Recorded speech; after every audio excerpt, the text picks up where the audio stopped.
Вот он, коптер опять взлетел. Откуда взлетает, ничего не понятно, блядь. Вот он, клоун, блядь. Оба ни с того ни с сего, сука.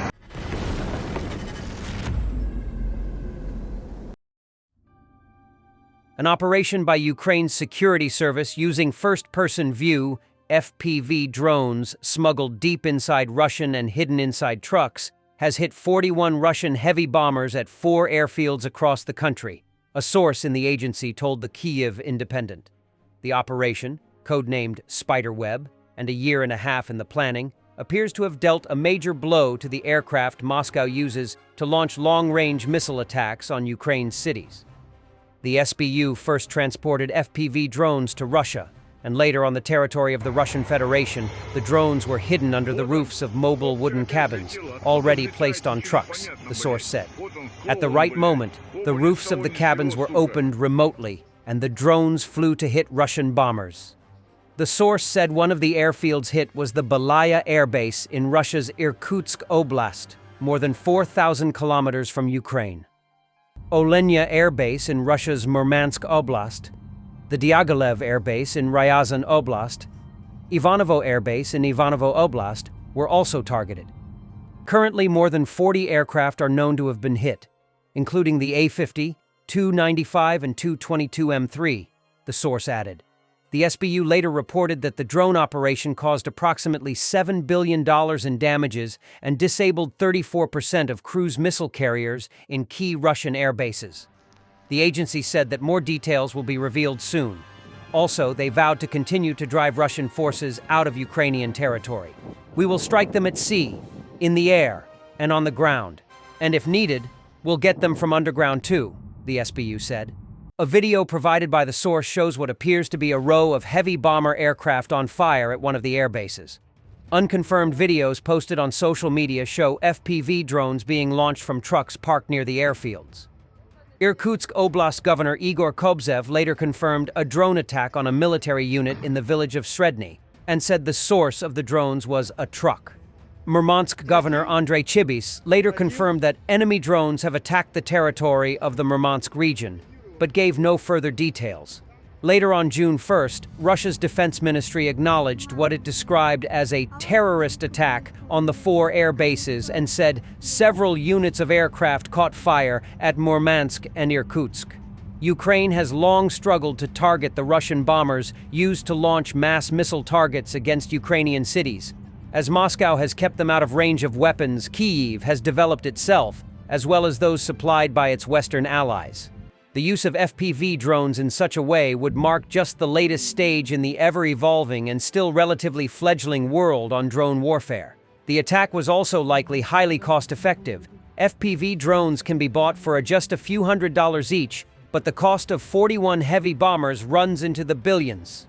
The source said that those behind the operation have been in Ukraine for a long time. So, if the Putin regime demonstratively detains someone, it will be another staged performance for the domestic audience, they said. President Volodymyr Zelenskyy and SBU Chief Vasyl Malyuk personally oversaw the operation, they added. In March, Ukraine announced it had developed a new drone with a range of 3,000 kilometers, but gave no details about its type, its name, the size of its warhead, or when it would go into mass production. The A-50 provides several critical functions for the ongoing war in Ukraine, such as detecting air defense systems, guided missiles, and coordinating targets for Russian fighter jets. Russia possesses fewer than 10 of these planes. 50 aircraft have an estimated price tag of around $350 million. The Tupolev Tu-95, the Tupolev Tu-22, as well as the Tupolev Tu-160 are all Russian heavy bombers regularly used to launch missiles at Ukrainian cities. The Tu-95 is the oldest of the 3 aircraft, a Soviet-era plane that made its first flight in 1952.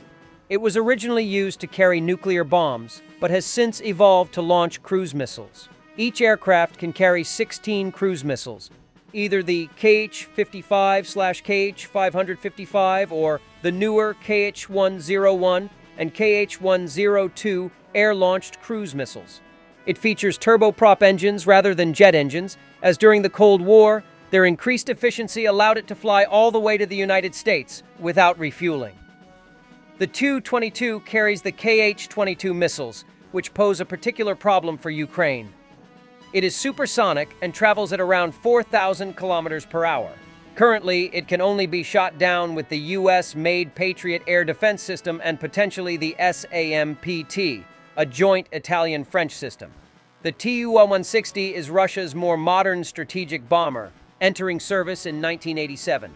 To this day, it remains the largest operational bomber in the world. It can carry a total of 12 Kh-55 missiles and up to 24 Kh-15s. I thank the security service, General Malyuk personally, and everyone involved in the operation. It was in the works for over a year and a half, perfectly planned and executed. This was truly a unique operation. And now I can say, the office for this op inside Russia was located right next to an FSB headquarters. 117 drones were used, striking 34% of Russia's strategic cruise missile carriers at key air bases. Our teams operated across multiple Russian regions and 3 time zones, and were safely extracted in advance, said President Zelenskyy. He added, "This was an absolutely brilliant result. A fully independent Ukrainian operation. 1 year, 6 months, and 9 days from planning to execution. Our longest-range operation yet. Our team was safely withdrawn from Russian territory. These are Ukrainian actions that will be written into history books. Ukraine is defending itself, and rightly so. We are doing everything to make Russia feel the need to end this war. Russia started it. Russia must end it," said President Zelenskyy. Head of the Russian delegation Vladimir Medinsky refused to comment on the attack on Russian airbases, repeating "tomorrow, tomorrow," like a mantra. Despite the attacks, Kremlin media report that talks scheduled for tomorrow will go on. Ukraine's recent incursion into Russia's Kursk region marked yet another example of its reliance on tactical surprise to offset Russia's numerical and technological superiority. While not a large-scale operation, the Kursk raid had significant psychological and strategic value. It reinforced Ukraine's broader doctrine of disrupting Russian momentum through precision, unpredictability, and targeted asymmetry. However, it is the newer operation, Spiderweb, that stands out as a remarkable evolution in Ukraine's hybrid warfare. According to open-source information, Operation Spiderweb involved smuggling hundreds of drones concealed within cargo trucks into Russian territory.